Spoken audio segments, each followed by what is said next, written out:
La Lanterna, a spotlight in Italian football, is a podcast that dives into the beautiful game seen from the eyes of two fans from the oldest team in Italy's point of view.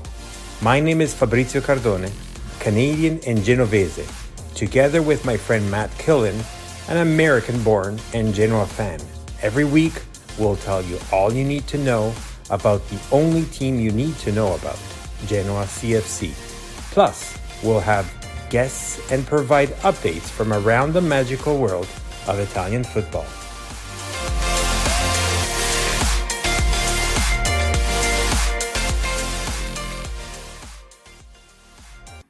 Welcome back to everyone. After our first episode with our guest for the Juventus match, today we're going to be talking about what happened. And at the same time, at the second half, we're going to be talking about the next match, which will be against Naples with a special guest. So welcome again from Fabrizio Cardone and from Matt Killen. Thank you, Fabri. So, Matt, we were all, let me just start by saying this. So we were all, obviously the heart said, we have to do it. But the truth, and correct me if I'm wrong for your side, but the truth was, what was the hope? How high was the hope, the real hope? Fabri, I heard you on another pod talking about the heart and the mind, which was very much the same, I think, with this. Like, there was no way any of us expected to get anything out of that match, myself included. You're going up against Juventus. Sure, it's at home. Sure, it's maybe a meaningless match. I think maybe we get a draw. And look what turned out. It was spectacular. I would not have put any sort of money on that. I'll say that much. Whoever did, I guess, made a whole bunch of loads of dough there, right?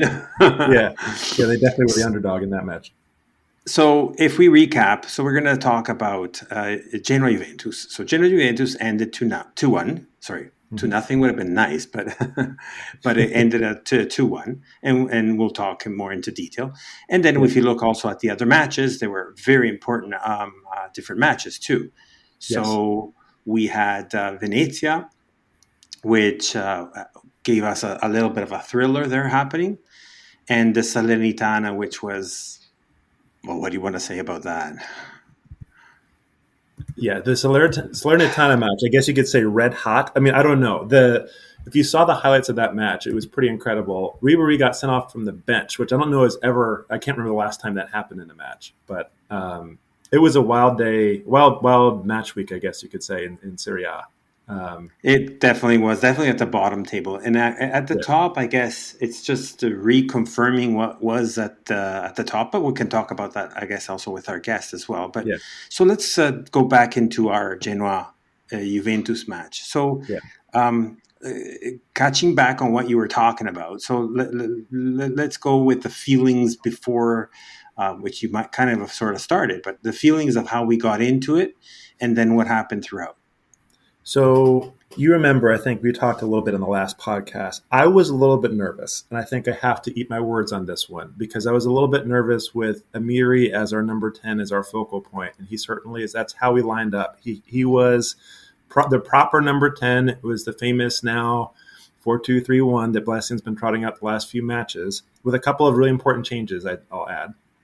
But looking at the lineup beforehand, I think, maybe you're excited about Crescito again in the lineup, the return of Sylvain Hefty, but still... That's your boy, right? That's my boy, yeah, that's my boy.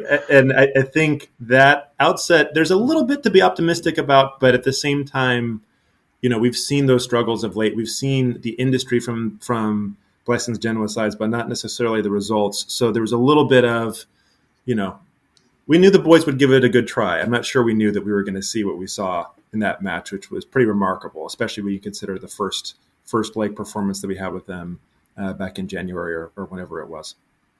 Right. So let's quickly read the formation just for fun purposes, I guess, from our side, anyways. So obviously Sirigu in the goalie, and we have from left to right Crescito, Bani, Ostigard. So the confirmation, as you just said, the confirmation on the central, but the new comings were from the left and the right left back and right back. I guess some sort of a confirmation in the center. at least what we've seen lately, Yeah. with Galdames and Badel.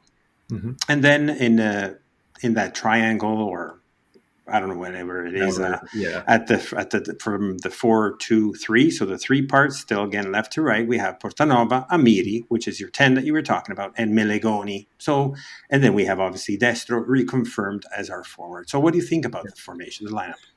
Well, I was glad to see Portanova in there. I think that this seems like the way that Blessing wants to play.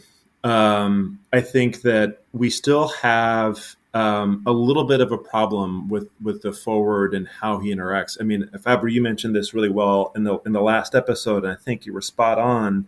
In this formation, you kind of need the forward to be more interactive with the squad, and it's really not exactly what Matteo Destro does. I'm interested if you kind of think similarly, but he's a guy that you don't necessarily want him coming back and building up play. He's much more kind of a fox in the box, maybe bouncing the ball off of another player or something.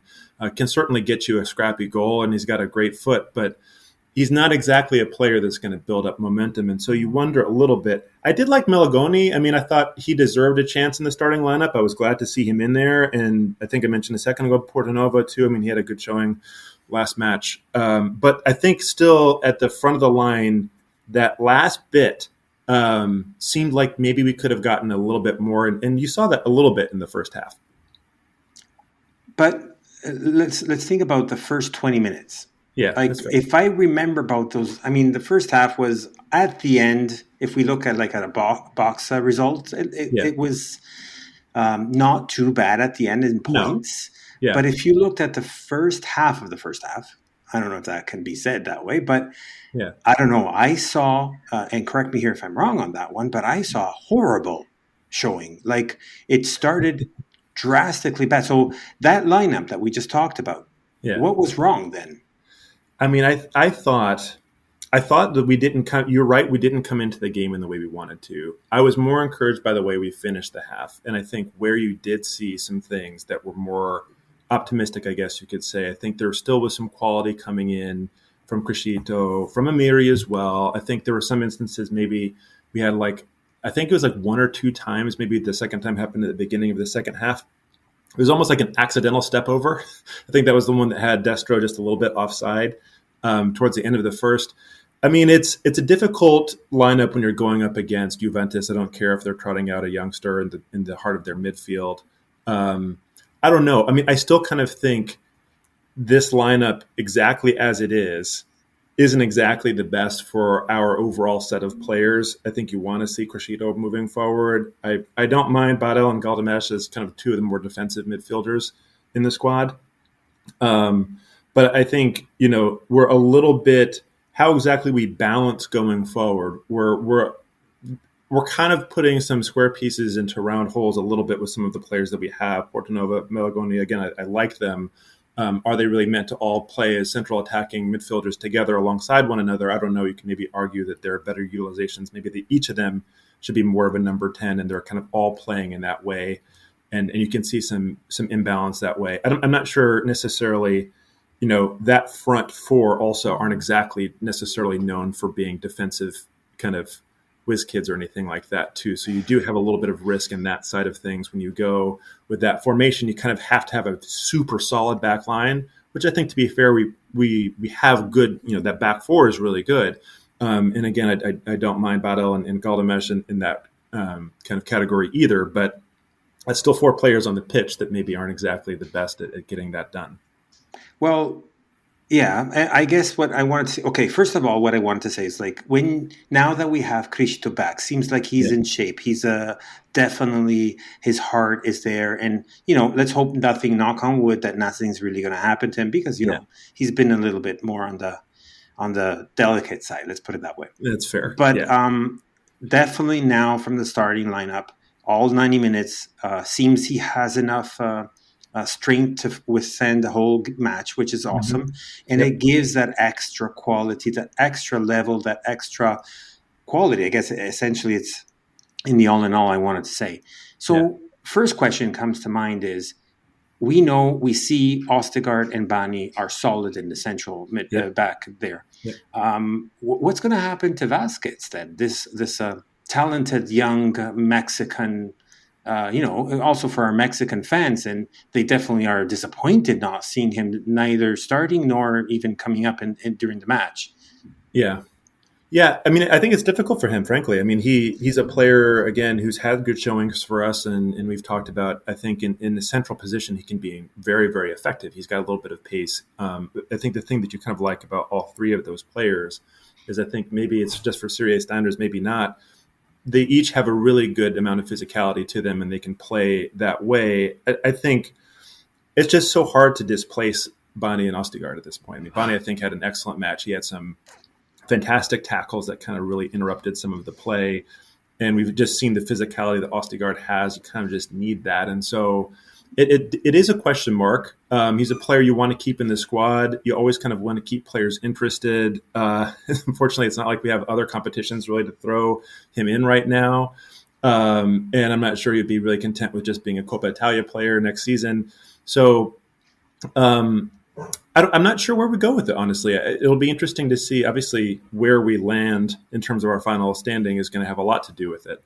But I think he's one of those players that just sort of is unfortunately missing out.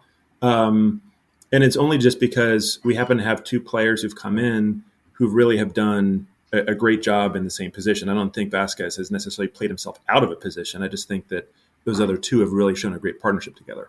Absolutely. I totally agree with you. He's definitely like a good income being like a player in the event, one of the 2, 3 for that matter, because even though he's out of his role when he goes on the left, he still can show something. So whether Hostigard or Bani get, I don't know, red carded or, injured, let's hope not. But nevertheless, we still have someone solid that can come into the pitch. That's funny. Yeah. Then the other one that I wanted to mention, actually two. One was Meligoni. You mentioned that you liked his presence from the get-go. He's still in that role on the right side that apparently he's not. It's not his role per se. Yeah. So what do you think about still that role that Blessing is still consistently, I guess, enforcing it on him? And if not, where would you see him? I think it's right. It's difficult because you can tell he really, really wants to play in that formation. Like he really wants to go to 4-2-3-1, and I think it'll be interesting in the Napoli match. I feel like we're going to be trotting that formation out again. I do think Meligoni probably is more of a central player. I just don't know necessarily he takes out a Miri or a player of that quality. So you can't really do anything unless you want him to come in like the 70th minute or something like that and replace him, which I'm not sure we're really at a luxury to do right now because we have to have that quality on the pitch as much as we can. I think he's a talented player. He's a talented boy. A lot of these guys are. But it's one of those things. It's a good thing and a bad thing, I suppose. Blessing, I think, has a lineup he wants to play. I'm not sure necessarily he has players that he wants to play in that lineup, or at least not the perfect set of players to play there. Right. And then lastly, we have Destro, which we're probably going to talk about throughout the commentary, and so on. And he was confirmed once again as our striker. Do you think that's a good idea still to confirm him? So I don't. I think, and it comes down mainly to the formation. We talked a little bit last week about the kind of the incredibleness of him being the leading scorer for the team after having such a drought, and really getting almost all of those goals in the Ballardini era, which now feels like 2 seasons ago. For sure. He's a great player. He's done so much for this squad, or for this team. But in this formation, he's just not effective. I was listening to a friend of mine actually sent a pod about how or why Lukaku was struggling at Chelsea, and I thought it was sort of interesting because, not to say Lukaku and Destro are on the same level or the same exact players or anything like that, but some of the things that made Lukaku successful at Inter that have not been successful for him at Chelsea, I think, are sort of what Destro is going through right now. Like he's a player that needs to have that kind of partner in the box to bounce the balls off of. He's certainly not a physical presence in the same way that Lukaku is, but he's a guy that really needs to work with a strike partner and this kind of 3 attacking player and a striker up front. He's not really big enough where you lob the ball up to him and hope he does something.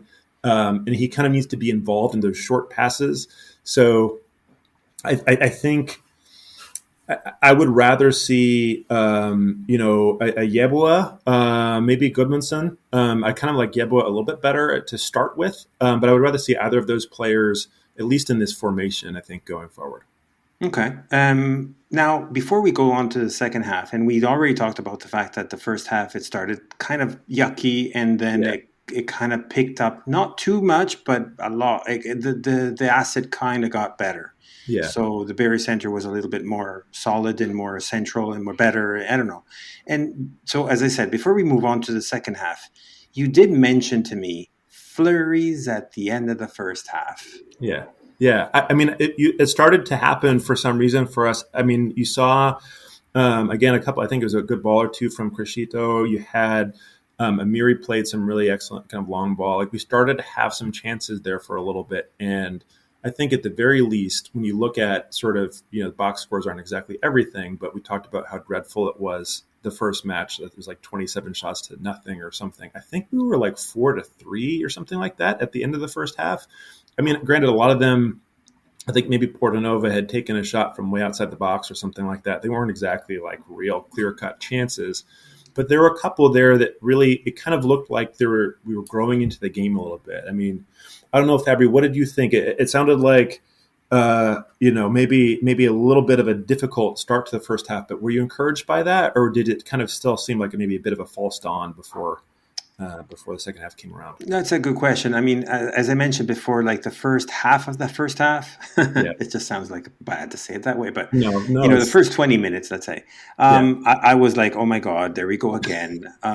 It's going to be like a bloodbath, and yeah, it's just going to hurt so bad. And I'm just yeah, like going to start to, I don't know, cook or do something different, yeah, you yeah, know. But then, as you said, like, and let me put that one comment to what the outcome of the first half was like. Are we yeah, seeing the real Amiri now? And yeah. that's what's sort of starting Yes. to come out. And so that quality in the left back from Criscito, and now Hmm. Amiri that seems to be waking up. Hopefully, it's not just a showing for the Juventus match No. itself, but and then the lineup as it seemed that then I guess they got more confidence because at the beginning it was very tough because it was quite Juve in the front. It was a lot of shots. Yeah. Sirigu, I think, also in the first half had done quite Yes. some extra movements there that needed to. That thanks to him also for what the end result was. That's fair. But yeah, but overall first half, it was the second part definitely was way more encouraging. So Yeah. it gave me hopes at least for a solid tie. Anyways, right? Yeah. Never had would have dreamed anything else. Then we move on to the second half. Yeah. 3 minutes in, pum, Paolo Dybala, and he matches. I don't know the third, fourth, fifth all-time best scorer. I don't know. I can't remember. It Yeah. doesn't really matter to me. But ultimately, Yeah. he's like always there, scoring also against Genoa, by the way.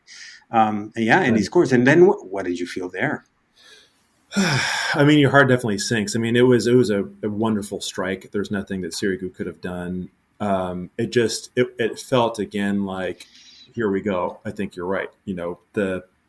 The feeling of is this really like the outcome that we're going to see, and you kind of felt as well like just with the quality that Juventus had, okay, they've got their goal, they've got what they came here for, they can probably just sit back if they wanted to do that, and I don't think we're really going to be able to break them down.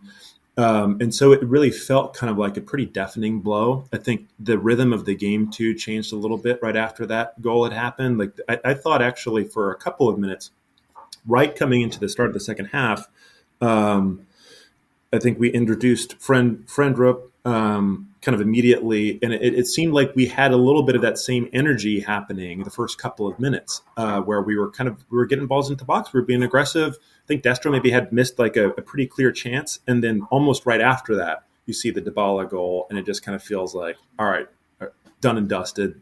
They just kind of took a knife and deflated the ball, and that's going to be it. No, it did not feel good. I'll say that much.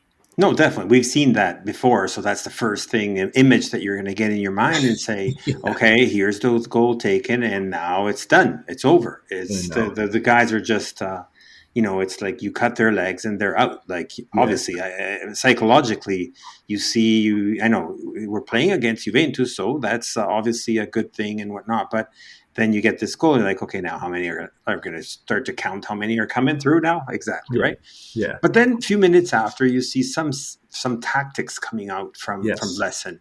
So he takes, surprisingly, a little bit in a way, Uh-huh. Portanova out, and he puts in Yeboah. So at first, right there, and then just a minute right after that, Melegoni comes out and Yeah. Ekuban comes in. So Yep. what happened there?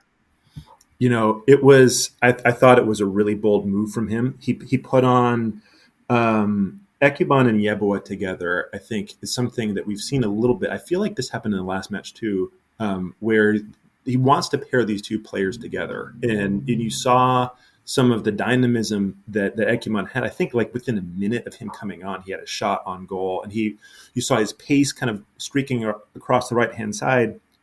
And already there's a little bit of you kind of lift up a little bit and you're thinking, okay, are we going to get something? Or, I think you mentioned, Fabri, that Ekuban didn't exactly have the best match in the derby, and you're completely right. But we know he's a talented player, and I think you saw a little bit of that. I mean, what did you think of his introduction and what he brings to the team?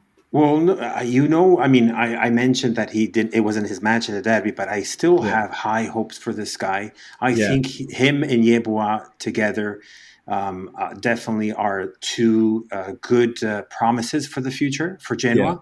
That they Absolutely. have the physicality, they have the that extra, I don't know, energy Yeah. even a good ball play too. Like they Hmm. can juggle very well the ball differently, obviously, but they still are.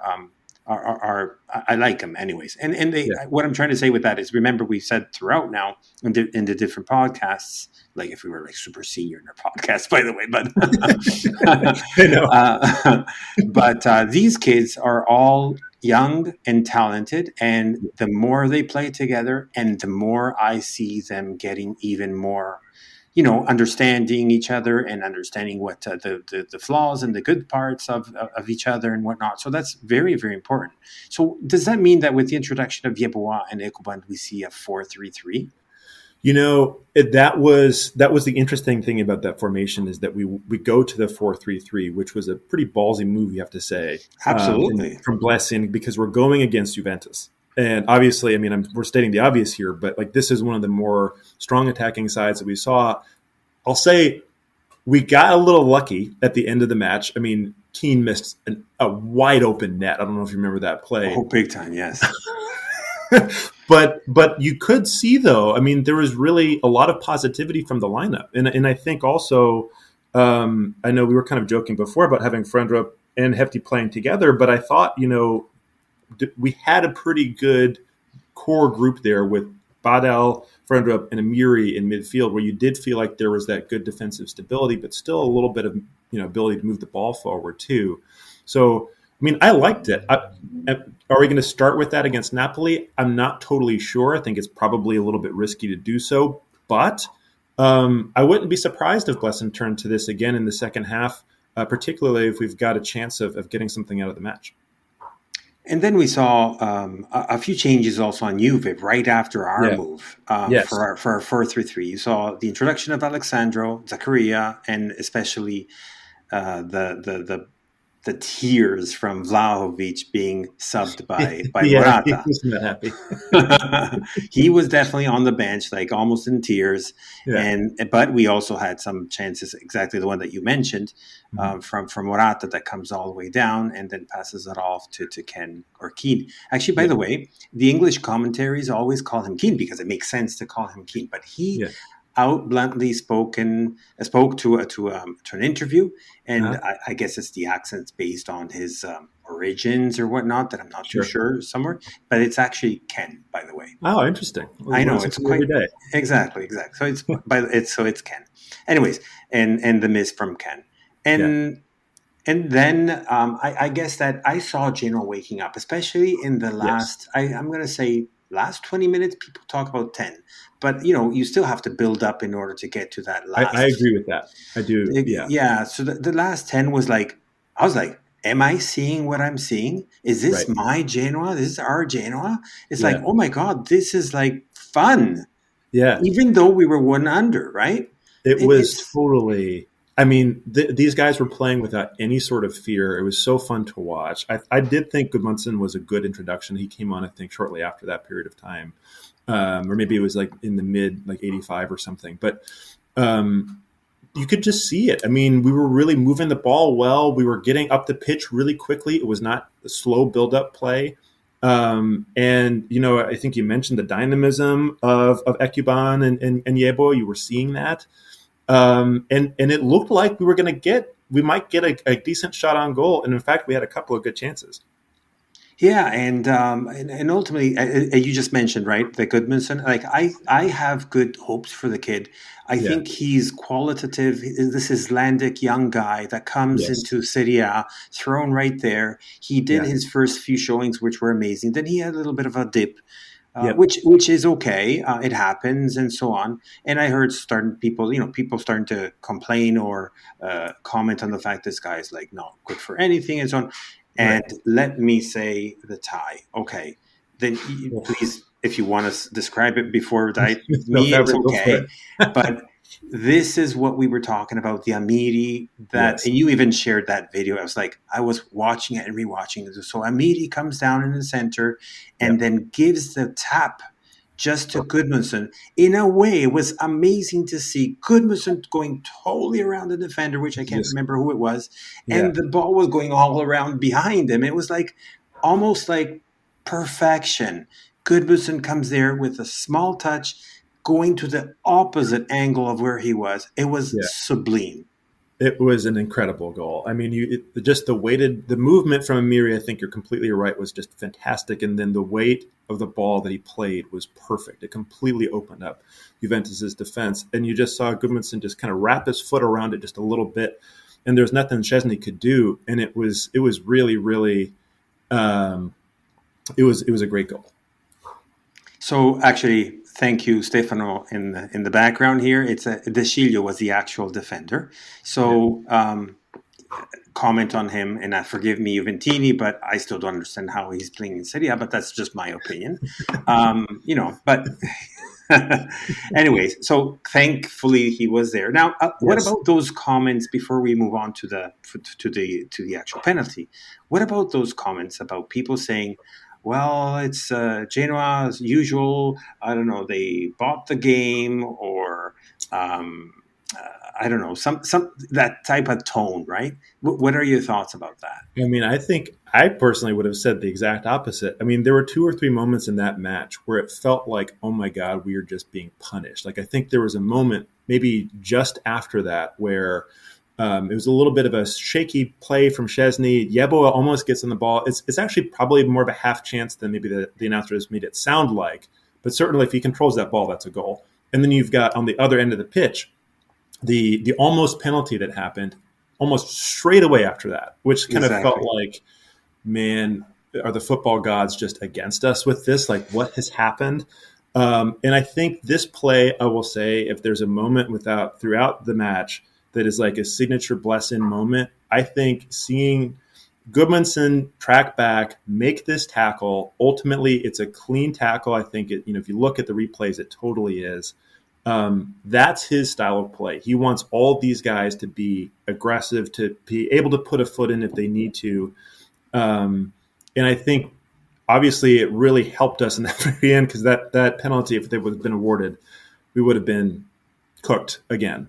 Yeah. So So funny that you mentioned that fact of the almost penalty. So that's like also in Italian we call it penalty in movement, yes, and that was Amiri's shot. And do you think he was unlucky? Do you think he was not precise? Do you think Chesney was just like Spider Man, or what do you think? he had a great. I thought in the moment. I don't think it was a howler from Amiri. I thought Chesney, he did play. The ball was relatively straight at him, but it's kind of a bang bang play for Amiri. Probably should have scored, frankly. Um, but I mean, there's a lot of stuff happening. I mean, it was end to end by that time in the match. We were just all over the place. And, you could kind of give him a little bit of credit for maybe not having the nerves that he needed to. I think if he was just a tad bit more calm, and to be fair, that's not necessarily exactly what we bought Amiri for. We bought him to set up Goodmanson, not to have the ice cold finish at the end of the match. So unlucky, I would say, more than a failure at goal, but that one was all for the taking if he had just a tiny bit more composure. Absolutely. And I think also drastically, thanks to Amiri, Yeah. That sometimes I love to bring up the stats. I mean, a lot of people don't say they don't mean anything, but if you look at the stats from Juventus's matches from last year, from the first leg, it's like, please, please don't even show me a match like that ever again, like ever. So shots on target at the end of the game, 6-4 for Genoa. In fact, what happens right on the 96th?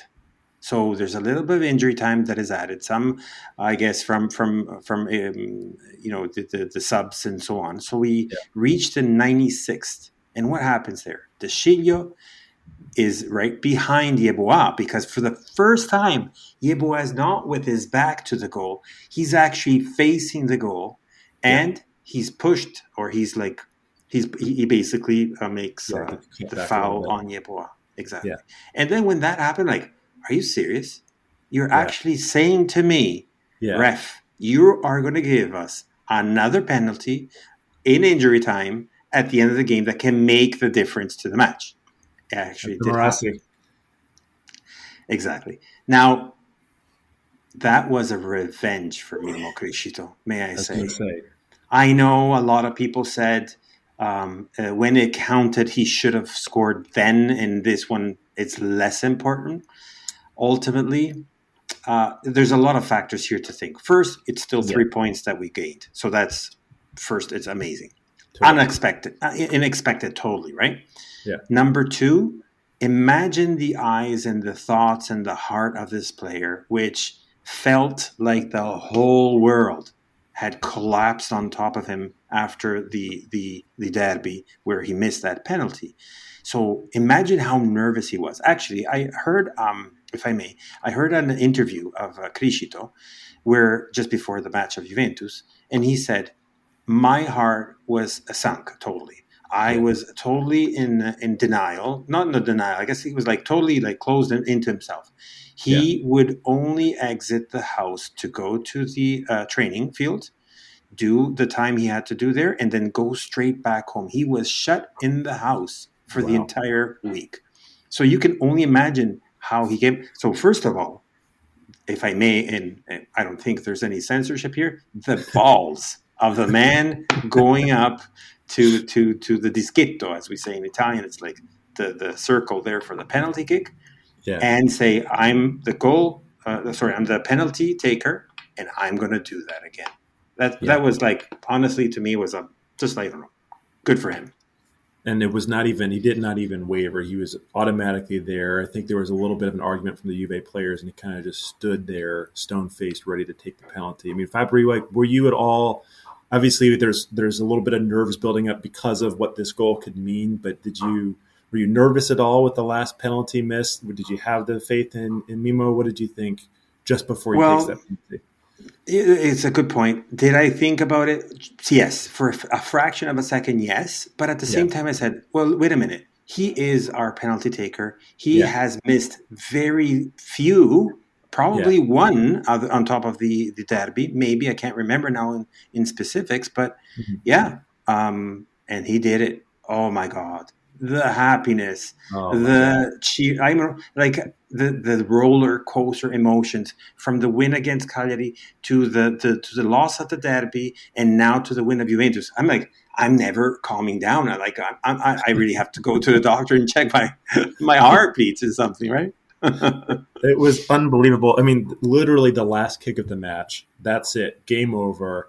The shirt's off. He's running around the pitch. Everyone's going crazy. I don't know if you saw the cameras. Like Blessin was, I can't remember who he's hugging, but he was like basically like shouting. He went over to Amiri, he had both hands on his head, just like so elated. I mean, the passion with the entire side was pretty amazing to see. I mean, even Mazziello like went over to I think Crisito at one point and was just the entire team was Entire completely team. all in, and it was amazing to see that. Obviously, La Nord was completely ready for the occasion, and it felt like this moment, like maybe there is still hope, maybe there's still a chance that we stay up in this division next season. That's pretty let's cool. let's keep fingers, everything else crossed together, like every single thing that we can cross, let's cross it. Yeah, Just one note that you just mentioned for Lanarda, the amazing spectacle once again in a man. different way, Yeah. but that gradinata, which every single fan had the scarf out, it was something out of this world. Apparently something more than 30 years or whatnot had something similar to that, and this even surpassed it, and look where we are. We're battling for relegation with essentially with a 1% of chances to make it out. It It was was incredible. incredible, just incredible. It really was. I mean, there was a time where my TV monitor was almost like blue from some of the flares that had been on the pitch. And you could hear them the entire match. They were coming in so clear from the broadcast too. Yeah.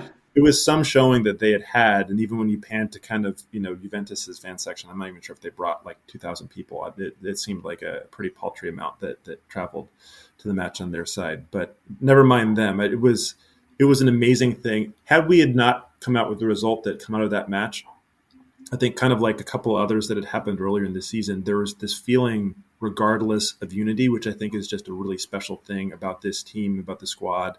Um, the togetherness was going to be there, I think, regardless. And you saw that at the first minute of the match, and you saw it in spades after 96, after the final whistle had gone. So it was pretty cool. Okay, so coming up is the next match with our special guest, Gianni Delli Colli, a great Napoletano fan. And just right after our small break for a small commercial advertising that we're sharing with everyone.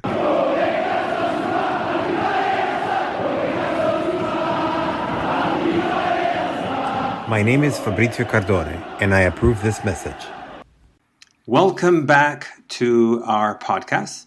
Welcome also to our new guest, Gianni Napoletano, also a co-host at one of the greatest podcasts. If you ever never heard of it, it's called Calcio Guys, and that's actually where I met him a while back. So, Gianni, tell us all about you.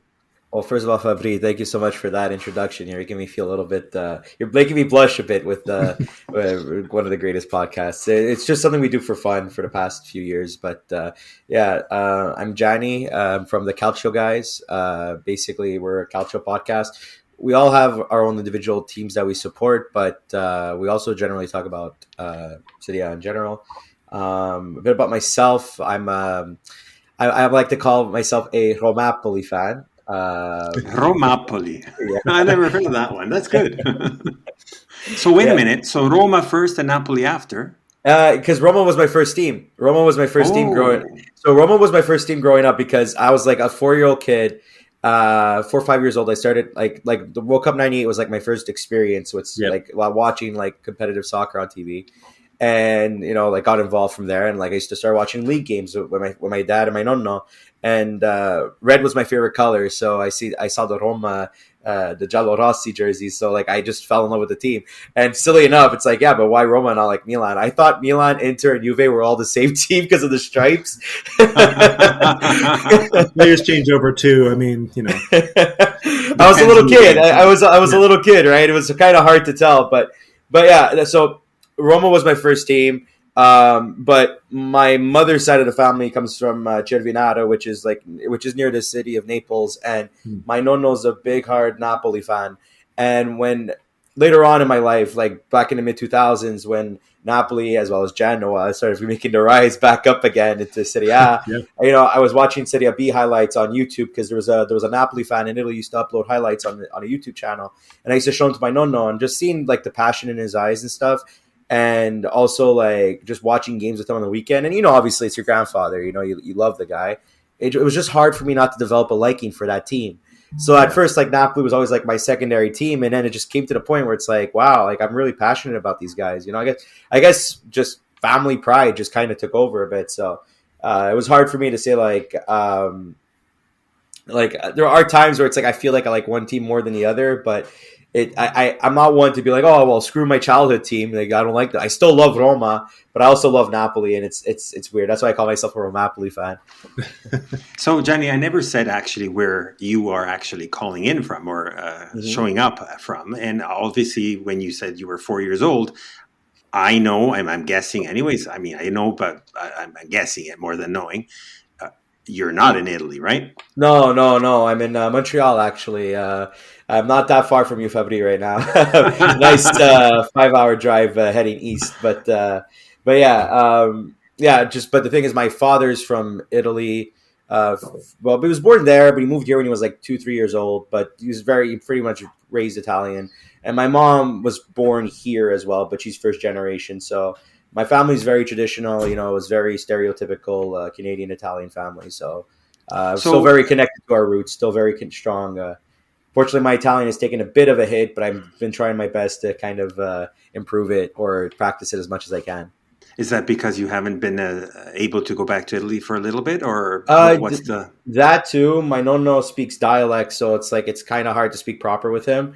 And he's my only surviving grandfather right now, grandparent. Sorry. You know, like just like, and even at that, all the older relatives just really speak dialect. It's not. It's hard. It's hard to actually get that proper practice. I took courses when I was in college and university, but after that, it's like I try practicing my grandfather, but he sometimes starts speaking to me in English, and I'm like, no, parlami in Italiano. You know, like I just please, I need to practice. I need to go back though. I definitely need. Last time I've been was in high school on like a high school field on a high school like Euro trip, and it sucks because I didn't get a chance to go see any Calcio games. So I really want to go see some Calcio games, no matter where or when. I don't care. I want to go watch some games. Now the gates are back open. So tell us a little bit more also how Montreal lives soccer. Like, are there Well, fans more from one side versus another? And then what I mean side is not only like Juve versus others, but also like Premier versus Serie A, you know. yeah, definitely. There's because it's if you look within just the Italian community in Montreal, I feel like as if the strongest amount of fans are Milan fans or Juventus fans in Montreal. There are a good core of Napoli fans, but that they came from like I guess out of the woodwork when Napoli started becoming relevant again. But prior to that, these because I know some of the guys, these guys were supporting teams that were not Napoli, like Milan or one of the big threes. And I think also it's because Milan Club Montreal does a very good job with building their brand here and building the fan base. So I guess they're more predominant. But if you look as a city at the city as a whole, Montreal's got a lot of cultures, and one of them is a very heavy amount of like French Arabic cultures, like Moroccan, Tunisian, Algerians, and whatnot. So they like to watch a lot of La Liga. There's a lot of Real Madrid fans. There's a lot of pretty much they just follow the Messi, Ronaldo side of fans, the fan bases. That's where they fit. So it's there's not like there are prem heads in Montreal, but because of the French location or the French setting of the city, a lot of them are really not watching the English Premier League. They're pretty much watching La Liga. Rare, you know what's funny? Not as much as Ligue 1. There's not like there is a good contingency of like French from France. There is a good amount, but it's not as dominant as the Arabic or Latin community here, and they all watch more often than not La Liga. Right. It's So interesting. would you say it's because we've always heard and said that La Liga is like this farmers' league, or is it because? Oh, he's going there. I mean, he's not wrong. Okay, go. Like he's not wrong, but he's not wrong here. Well, you could kind of say that. I mean, it's just because like especially for like I said for the French Arabic community, they're not very well connected to the motherland in France, obviously. So, so they don't really have that strong allegiance to Ligue 1. The French from France that live in Montreal, they do watch Ligue 1, but they're not as loud or as crazy about it or social or vocal about it. You might see some PSG jerseys here and there, but more often than not, the PSG jerseys have either Neymar on the back, sometimes Mbappe, because it's impossible not to like Mbappe. And now, obviously, there's going to be some with Messi. But you'll see a lot of Real Madrid jerseys in Montreal. You see a lot of Barcelona jerseys in Montreal. And then, obviously, depending on like the Latin American country, you know, you might see some of their local club kits too. But yeah, but like it's not like, I guess it's like it's third on the list in Montreal about Ligue 1, because even the Prem, there's like a small amount of Anglophones that do watch it, but they stick to like one little part of the city. It's very segmented, if I can best describe it. Interesting. Super So interesting. I guess let's go back to the next match. So obviously it's going to be Napoli Genoa. So hence the title of our episode, Semifinali at the Maradona. Why semifinals, or sorry, essentially based on the fact of our previous match that we won against with Juventus, which still gives that little small tiny ray of light of hope to be able to remain in the top league. And that means that the rationale obviously behind that is, if Genoa takes home all three matches starting from the Juventus, the chances are going to get always higher and higher. And obviously everything is dependent on the results from the other teams and whatnot. And that's why the reason of the title. But so Genoa Napoli, or Napoli Genoa actually. Let me think back a little bit about the gemellaggio. So gemellaggio is the twinship between the fans. We've heard that, we've seen actually, probably it was the most longevic gemellaggio ever seen in Italy, over 30 years. And for unfortunate events, which I'm still personally not even certain, other than what I just read about, I think it was back in 2018 or 2019, something happened with the Inter fans. The hardcore fans did not check on each other and so on, and that's when they officially broke that gemellaggio. But what do you think there, Gianni? Well, I mean, I've always seemed to have like from what I've seen and from what I've heard, I never had or felt or seen any issues between Napoli fans and Genoa fans. I feel like, as if, like I said, just that whole big run back when Napoli came back up to Serie A, they came at the same time as Genoa, and I feel like as if there was a sense of unity when it happened too. Correct me if I'm wrong, because my brain sometimes plays tricks on me, but didn't they play the last game against each other too? Wasn't the last game against each other or something like that? When we went up to Serie A, yes, it was. Is that what you're talking about? Yeah, the last game of the Yes. season Oh, when they yes. It was the last game of the season. It was almost like an announced result. Obviously, Genoa needed a tie, but That's by right. doing that, both of the teams, Juve was already given, but Napoli and Genoa, it was just like a celebration at the Marassi, where at the Ferraris, and where essentially all Napoletani, all were cheering for Napoli, all were cheering for Genoa. It was just like a humongous celebration. It was just beautiful. The whole stadium tinted of baby blue, celeste, and red and blue. It was just like, it was just so amazing. It's just, I don't know, just amazing. And then you had the invasion of the field, and it was just nice. That's what I remember. That's what I remember too. Yeah. Like I like I said, I still have flashbacks to that, and I felt like that's where I started feeling the unity of it. And ever since that day, I just felt like as if like Napoli in general just have like an unspoken bond, and because they came up from the trenches together, and they've been fighting in it ever since. So it's something that. Like I said, never felt any issues with Genoa fans or fights with Genoa. I felt like as if Napoli Genoa was just like an unspoken, like, I guess it's the Gemelaggi was the perfect descriptor for it, because I just felt like as if they do feel like in a way, but and it's brothers actually or interesting. sisters. It's just interesting how it all started. I kind of read up a little bit about it just to understand, because it happened about more than 30 years ago.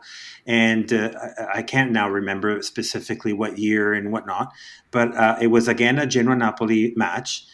Genoa needed a tie to 1982. Thank you, Stefano, in the background. It was a match where Genoa needed a tie to remain in Serie A. If Genoa would have remained in Serie A, I think it was Milan that it was going to go down. Remarkably. And Napoli at that point said, hey, we would much rather have Genoa remain rather than have Milan stay up. So what they did is it made it almost like make it happen. Let's call it that way. Make it happen in order for that tie. And since then, friendship had lasted for over 30 years, as was mentioned. So it was kind of interesting and cool at the same time.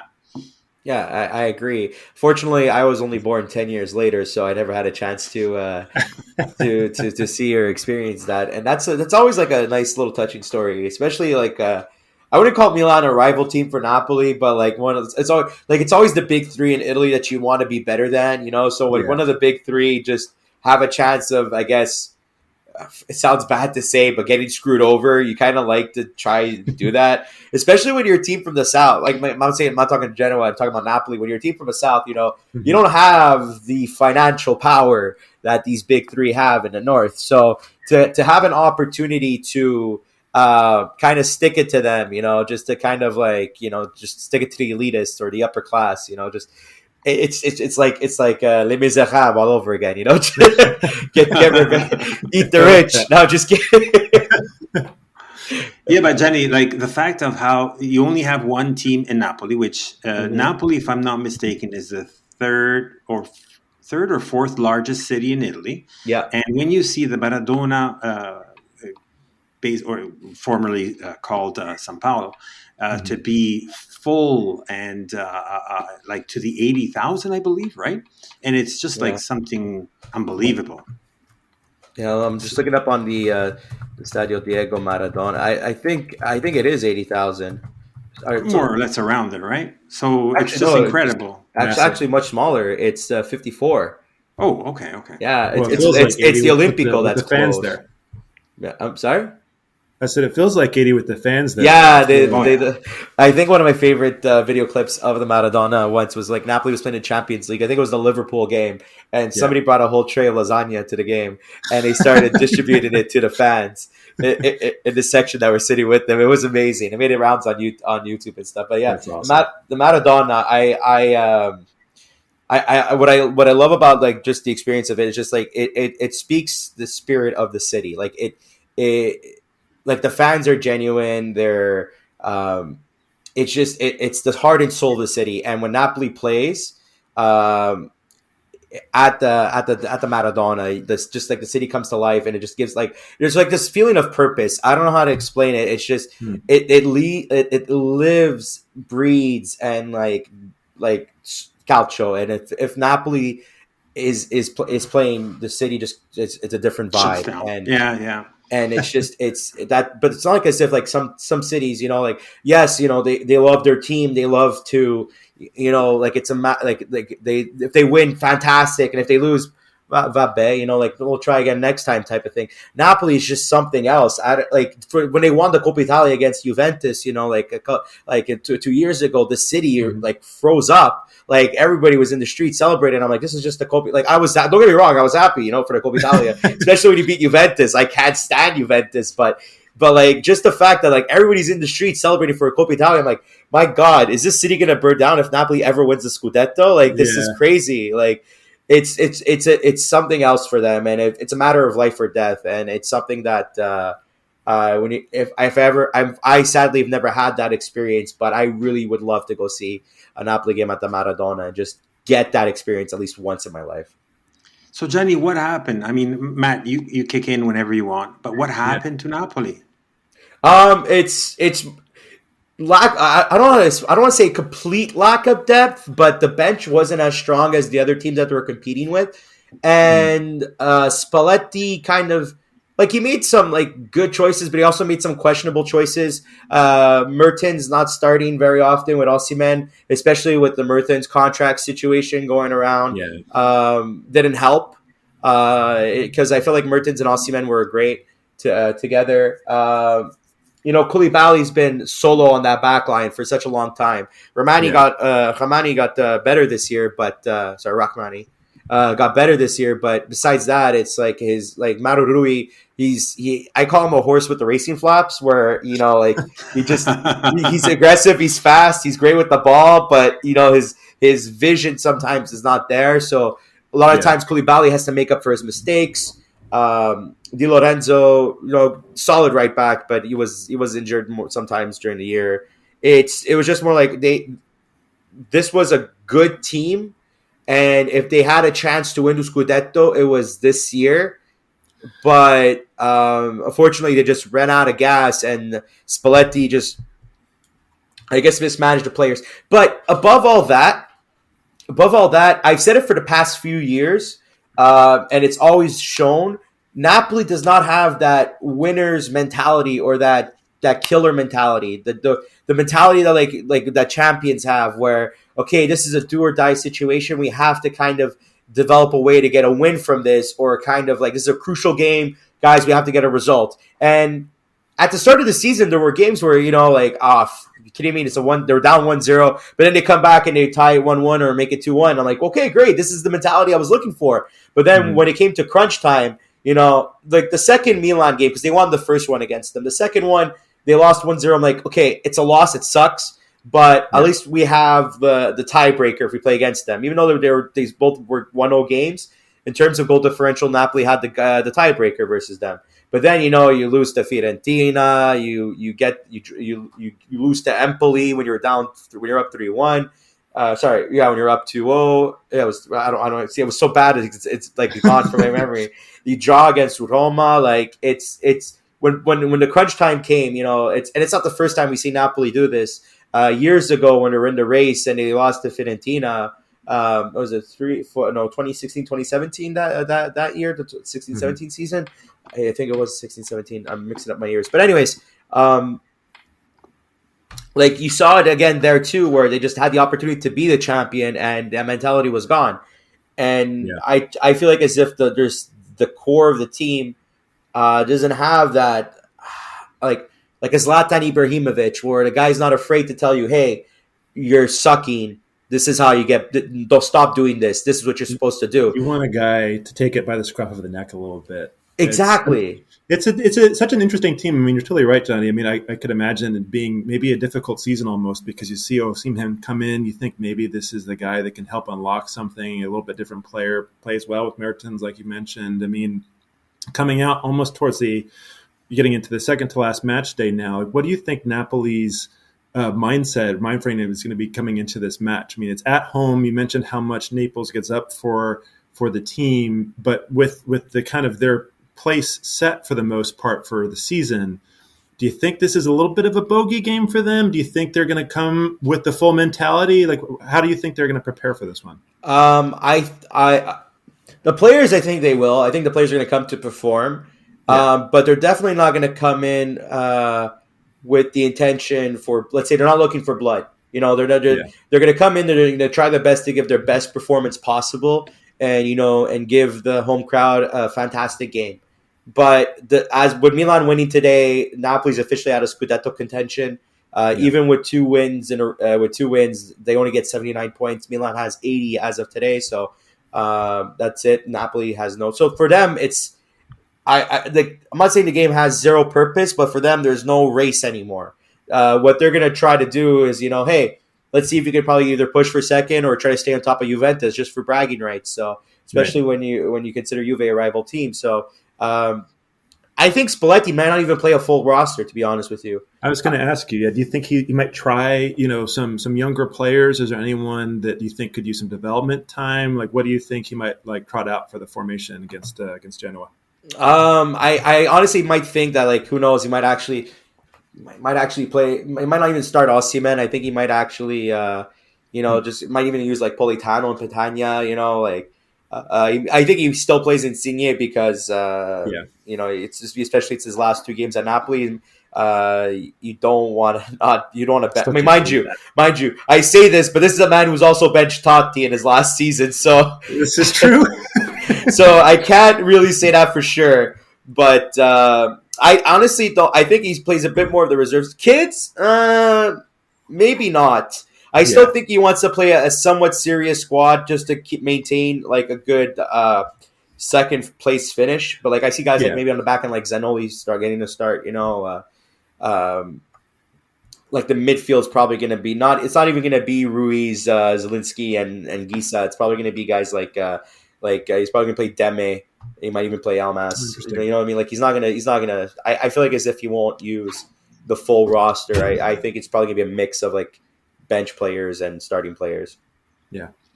So, what's the weakest spot in your opinion, besides what you mentioned a few times about Spalletti's mismanagement and whatnot? What can Genoa do to To get a put? result, Yeah, keep putting pressure on the wings. Hmm. Napoli's left backs and right backs are very, like I said, I'm not big on Maru. Yes, he's had some fantastic play this year, and I have to say that this year he's been better than most. And if since Napoli lost Scudetto, I don't even put the blame on him. Like Yeah. as much as I criticize the guy, like he did his job this year. But if Zanioli plays, that's a very inexperienced right back. Marurui is very bad on the left. So if Genoa can attack well or press well from the wings, they can actually do some decent damage. Especially that he likes to play the 4-3-3 Spalletti. So there's not much players to go through in the mid unless the wingers come back. So Genoa could take advantage of that. There is Koulibaly. If Koulibaly does play, there is him to take care of in the middle. So Yeah. there's that factor to worry about. But on the back line, Napoli's back line is not.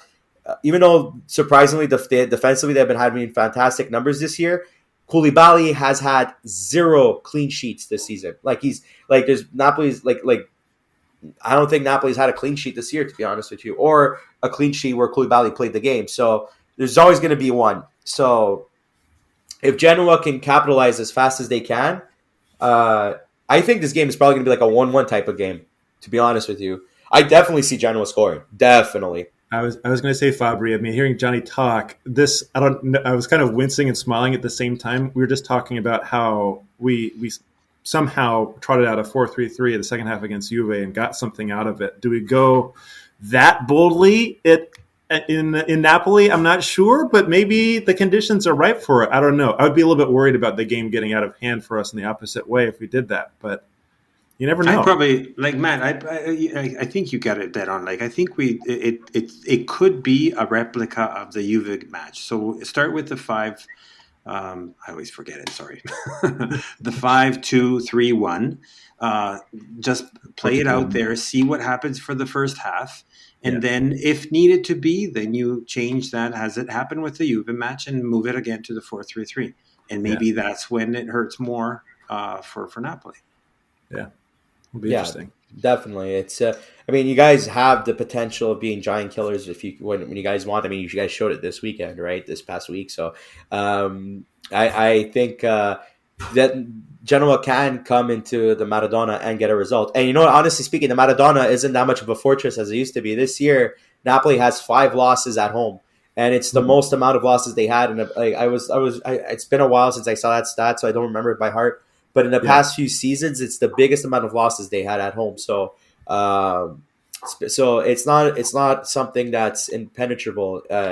Genoa can come in and can get a result, especially for the fact that they're hungrier. Obviously they want to stay in Serie A. I know, Fabri, we had you on and we discussed this. And uh, my personal feelings, and this is my personal. I'm not trying to disrespect you guys on the pod here. My personal feelings, I think going down for Genoa might actually be better for them than continuously hemorrhaging and trying to stay afloat in Serie A. Like just to collect your bearings a bit as an organization, as a team. But Yeah. obviously, players don't want to play in second division. They want to play in the top division. They want to play with the Right. best players potentially in the country. So they're going to be hungry. They're going to want to stay up, especially like with this past week. What was it? So Salernitana got a draw, Yep. and Venezia won. Wait, didn't Yeah. one of the bottom That three was a lose? crazy match. Cagliari didn't Cagliari? No, they drew as well, right? Cagliari drew with Salernitana. Salernitana. Yeah. Yeah, so the potential is still there for Genoa. It's not over yet. It's a lot of. That's why, like, I agree with your point of saying it's the semifinals. Because it's like winning in, out, losing out type of thing. So, I Actually, just sorry. You go. no, go on. Finish. I was just gonna say, like, I just from just looking at it, like emotionally and like motivation wise, Genoa definitely has much more motivation than what Napoli has for this game. So I guess let me catch on with some things that you just mentioned. So let's quickly look at the bottom side of the table. We have Venezia at 25, just counting the numbers here. Genoa at 28, Cagliari now at 29, Salernitana, which is fourth last, now at 30. So that's 2 points up for us, anyways. And then we have, I'm still bringing them in because it's You got to still do it. You like have to do it. as they gave us a 1% of chance of survival, there's a 1%, probably higher anyways, maybe a little bit higher, but there's still a chance for both of the other two Liguria teams to go down, which is Sampdoria and Spezia, both at 33. Also because their form lastly has been really, really bad anyways. Right. Except the Sampdoria win for the derby, which deservedly they won, but nevertheless their form is not doing well. So, Gianni, what do you think about the bottom? It's definitely an interesting situation because there's like a lot of teams that you kind of want to see staying up, and there's a lot of teams that you don't want to you kind of see, okay, maybe they should go down and stuff. Salernitana's recent form, I'm surprised by it. It's crazy. I don't know where this came from. Where did I it honestly, come from? I'm not just saying it because they're like not like another team in Campania, but I'm like I always thought like, okay, this is not a team that your biggest competitor in the province is in the region is Napoli, right? Like, how can you expect to like compete against them and stay up? To be one of those teams that stay up with them. It's like I think the fans would rather just focus towards Napoli rather than like my grandfather's village. Just to give you an example, is close. Like location wise, even though it was the Kingdom of Napoli, location wise is closer to Avellino than it is to Napoli. But everybody in the town is a Napoli fan. Nobody supports Avellino. So my mentality is somewhat the same way for Salernitana. Like, okay, right. So but somehow they're staying up, and I'm just there like, okay, they're not going down. This is crazy. Venezia going down, not surprised. Because the roster coming into this year was very, very weak. But you know what? I like the ambition that the owner had. He went for a lot of American players. He was trying his best to maybe find some diamonds in the rough in the MLS, or give an opportunity to develop American talent in European competition. So because Gianluca Buzio was a player that I actually liked a lot, and like just the fact that he got a chance to play in Serie A was pretty cool. So, but yeah, it looks like that project failed. Then there's like teams like Cagliari. You kind of see it. It was kind of like written on the wall for the past few years. There were just like sometimes just the amazing play, Joao Pedro, just kind of kept them afloat. And Nyangolan being like good quality mid, but Salernitana, guys like for them going for Franck Ribéry, I'm like, okay, that's just throwing a dart at the wall. Just throw it, see what happens, and somehow just something's happening. And then for the other two that like Spezia and Sampdoria, where you say like that 1%. Sampdoria, no disrespect, I don't see Spezia. I kind of do see probably dropping the points because once they lost Italiano, it's like, okay, well, where's how are they going to get managed well? They're not going to get managed well enough. So the race for the bottom is exciting because it could shuffle. It could shuffle at any moment, especially that it's not set in stone yet. Usually we can tell by a certain point of the year, but not this year. No. Well, Johnny, I'm obligated to say this, but Sampdoria do play Fiorentina and Inter for their last two matches. So yeah, no, which is something could happen here. Yeah, exactly because Inter is still technically Inter is still not out of the race until last game day. If both teams keep on winning, Inter's not out of the race till last game day. And Fiorentina, they're trying to fight for Europe, so for a European spot. So those teams are going in with the intention of going for the kill. If we're going to talk about mentality reasons, so they're definitely going to want to, especially that Italiano now is at Fiorentina. So he's a great manager. I find not as crazy as people make him out to be, but he's getting something with that roster, especially if they lost their top striker Vlahovic. Michael Cabral has been pretty good for them. But anyways, this is not a Fiorentina podcast. This is a general podcast. Sampdoria could lose both games. I agree. It's possible they could lose both games, but that means you have to have the other at least the other three underneath them win. We're going to need to have a lot mathematically happen to work in our favor. But I mean, it's possible. There's a chance. In the words of Jim Carrey in Dumb and Dumber. So you're telling me there's a chance? Yeah. Just to add to that, Spezia has Udinese and then Napoli on the Yes. last match. Okay. So So, it's I mean, they're not possible. easy for either, right? Exactly. What about the top now? So, obviously, we heard Napoli's not going to, it can't make it No. anymore. Juve, obviously, we know people, the Juventus fans were always hoping at the end, but I was like, no, guys, no, it's not your year anymore. That's it. Just let it be. There was a stretch, though. There was a stretch where the top three were just like dicking around, for lack of a better term, and just Juventus was just gaining points. And I'm just there like, guys, are we really Please. going to have Juventus Please. just not? I don't want this to happen. I don't mind if Napoli loses to Inter or Milan. I don't care. I just don't want it to go to Juve. I don't want this to happen. Nobody wants that. Nobody wants that. So, Call it Inter or Milan. Honestly, I think Milan after the result today, it's my eyes kind of sets it in stone. Obviously, I look like an idiot if Inter comes out of nowhere because, like, don't get me wrong. In terms of pound for pound, Inter's got the better quality players than Milan, but Milan's got this unity and chemistry that Pioli's definitely capitalizing on. That he's getting the best effectiveness out of his players. Martinez has been getting better for Inter. You know, his recent form has been fantastic, even though he's been having he was having such a bad year up until these last few weeks. I'm talking about like the last 3-4 weeks. He was having a bad year, and then all of a sudden he's scoring a brace almost every game. The players on Inter, Perisic is phenomenal. Barella, like their mid's one of the best. Bastoni, Skriniar, De Vrij in the back. Like you can enter their goaltending is their weakest spot in Handanovic, and they're even there's talks that he's going to get replaced next year with Onana.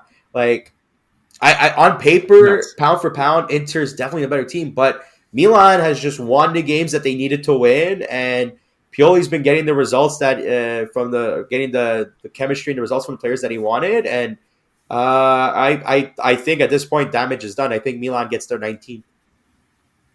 It was an impressive win today, that's for sure. Yeah, especially being down 1-0 early on.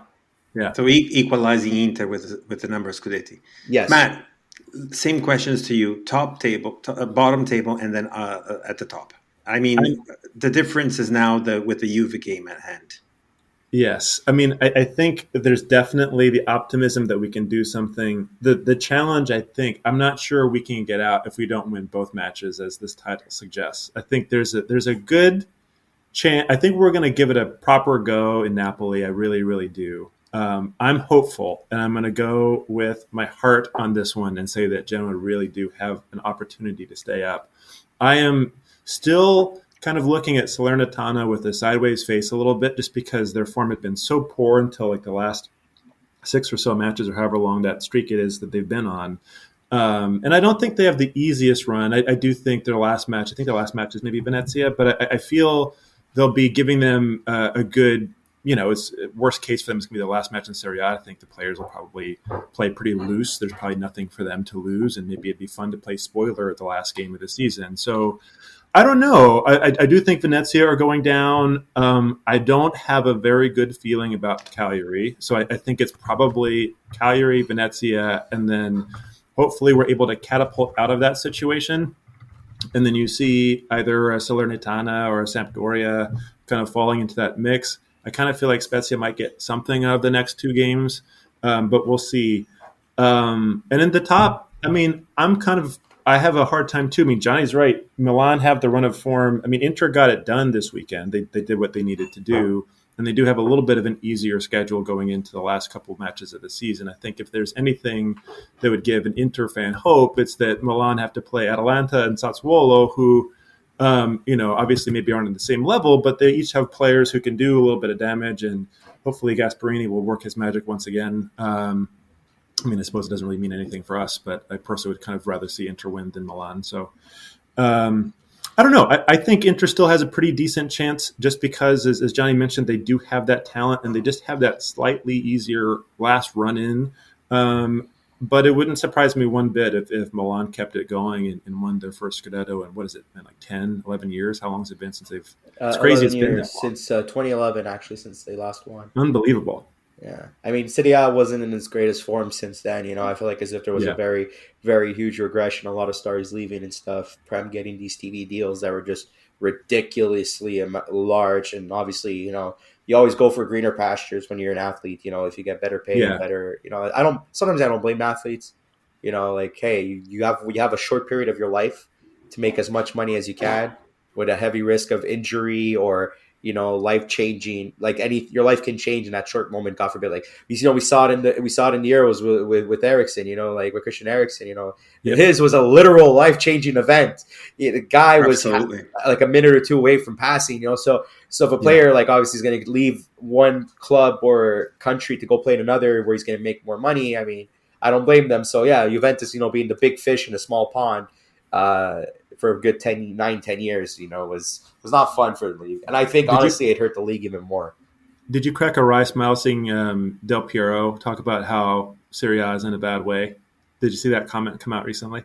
No, actually I did not actually. I What think was he the mentioned comment? something about how the Italian football had not been really where it needed to be, and was talking about kind of the glory days of it had been in the '90s and what had Of happened course. in the 2020s. It's like, well, have you seen what Juventus have been doing? That could have something to do with what's going on over here. Don't quote me on that one, but maybe that has No, something to do with it.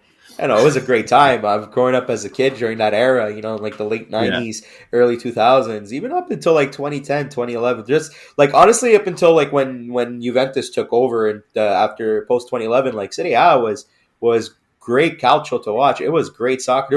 It was at one point every European nation's major star, barring like yeah, some German players, played in Serie A, and it wasn't even just German. Like, it wasn't just even just European nations. Like some right. of Brazil's top stars came to play, and like the top stars of the world played in Italy, Hmm. and it was fantastic to see.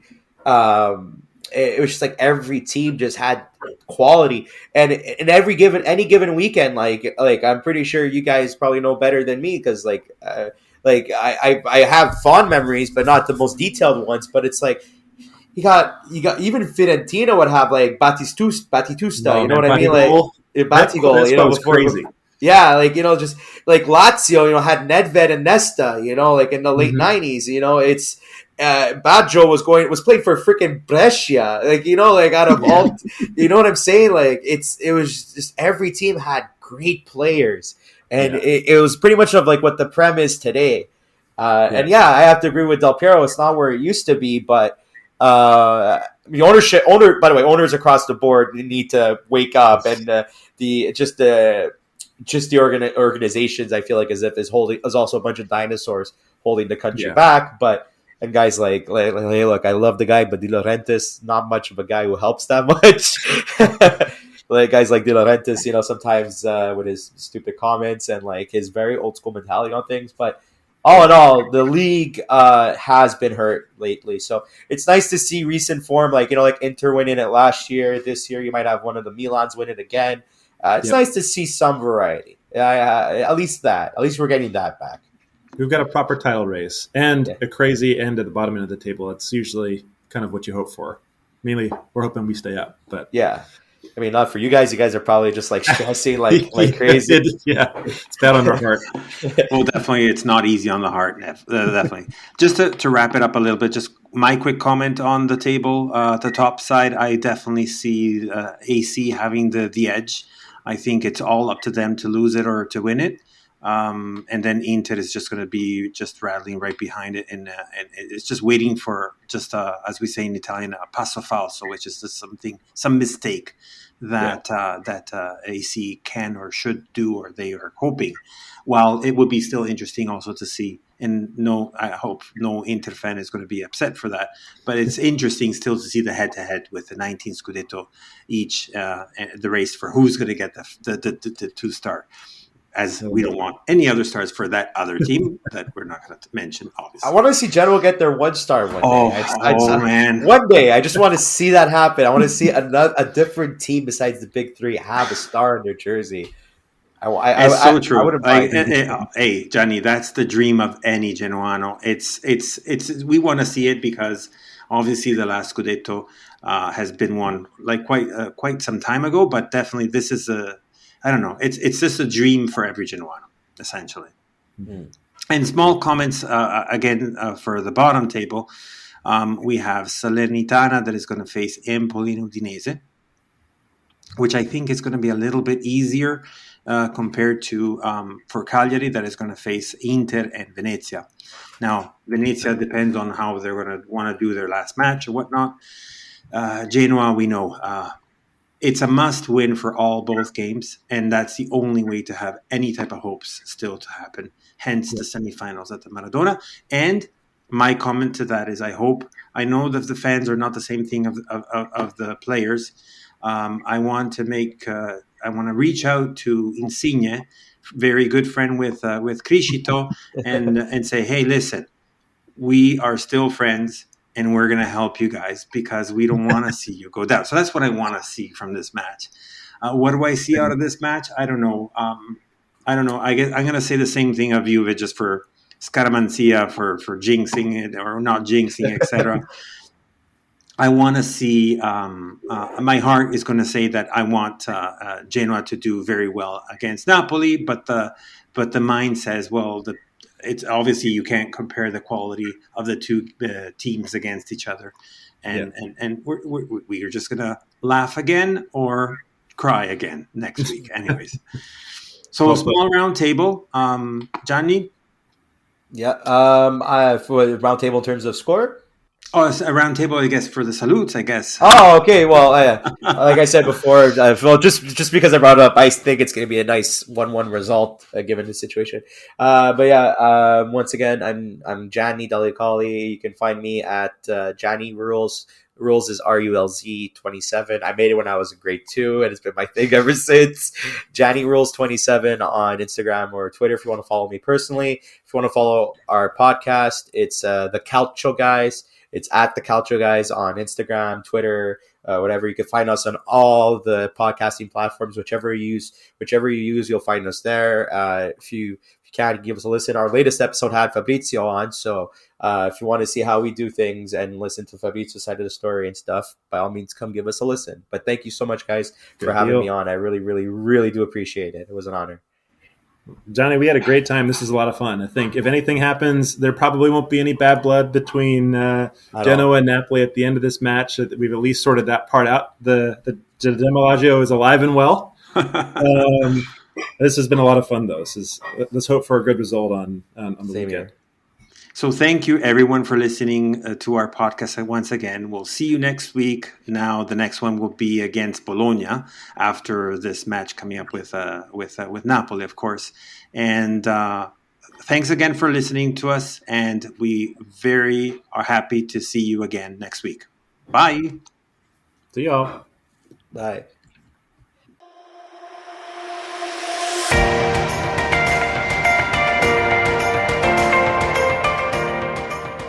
You've listened to La Lanterna, a spotlight on Italian football, a podcast powered by Genuani Si Resta.